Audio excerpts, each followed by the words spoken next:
ఏం చేయకుండా వాడు తీసి బుట్టలో వేస్తాడు. అన్నింటికన్నా జడులైన చేపలు ఉంటాయి. అవి ఏం చేస్తాయి తెలుసా అండి?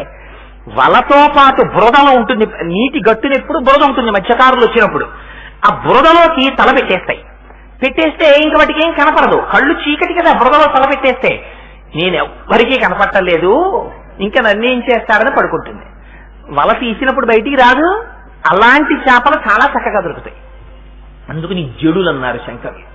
నీలో ఉన్న ఆత్మ చైతన్యంతో, ఆ చైతన్యముతో సంతోషంగా ఆ మనస్సుని పరమేశ్వరుడికి అర్పించు. అది అర్పించలేనప్పుడు నువ్వు జడుడవు.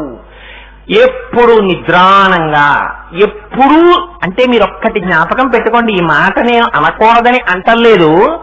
కబంధుడని ఉంటాడు రామాయణ అరణ్యకాండలో, పెద్ద పెద్ద చేతులు ఎందుకు పనికొస్తాయంటే తడువుకు తింటూ ఉంటాడు, నోట్లో వేసుకుంటాడు, తింటాడు, కడుపులో అరుగుతుంది, వాడికి ఏం కాళ్ళు ఉండవు, వాడు అలా కూర్చుని ఉంటాడు.